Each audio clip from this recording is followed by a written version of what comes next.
It took me over 25 years, right, for me to really learn this lesson. I'm going to share with you guys today. This wisdom hopefully will help one person out there make the right moves. And if it doesn't, it is what it is.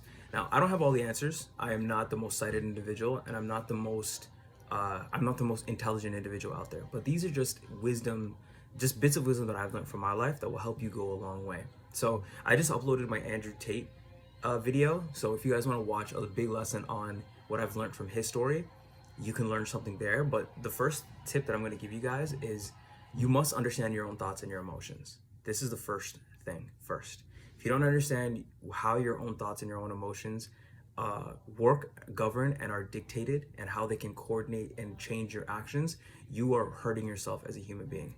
The second thing is to understand that you're being manipulated at all times.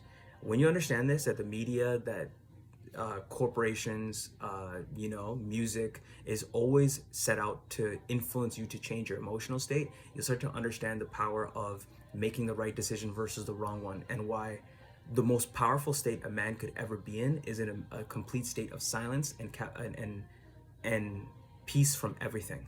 That is the most primal state of life. But if you notice, in today's world, we are constantly bombarded with music, with radio, with TV shows, because independent thought is not something that is appreciated in today's time. Trust me. Number 3,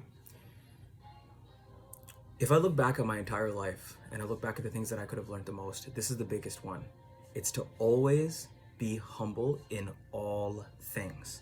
Always be humble. The world seeks those who are prideful to bring them down or to exalt them.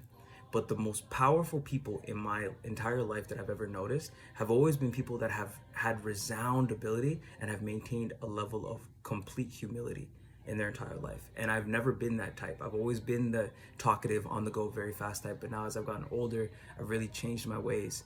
And I've realized the power of having humility in everything you do. So even if I have a great physique, or if I have a great a great skill set, or I can draw really well, or some people compliment me on certain things, I always try to stay as humble as possible, because it's so important to be that.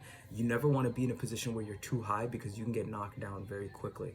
And one thing you'll learn is that this world is quick to praise certain people, but there are so many talented people just ready to go. So in all things, always be humble. My last tip that I have for you guys, that it took me over 25 years to learn this, is to always be willing to learn.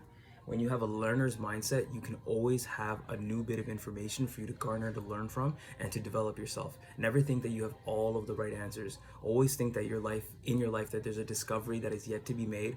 God can still speak to you in a certain way. There's a new lesson for you to learn. There's a new talent for you to develop. There's a new skill set for you to manage.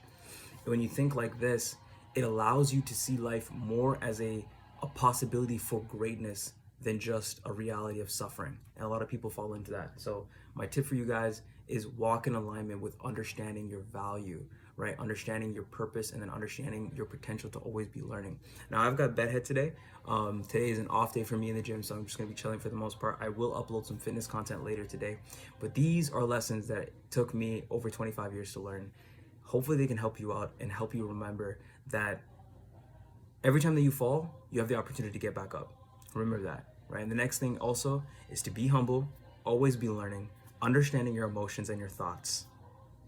And the last thing would probably be to never give up on your story. No matter how late that you might be, no matter if you're 30, 40, 50, 60, or 70, you have to believe that true love is possible. You have to believe that becoming more intelligent is possible, becoming more accredited, becoming more athletic. You have to believe these things, right? And you also have to believe that your life can change and become a radical success at any moment. And in all those things, if you remember the first 3 points, then the next set chapters in your life are going to be that much better. Be blessed.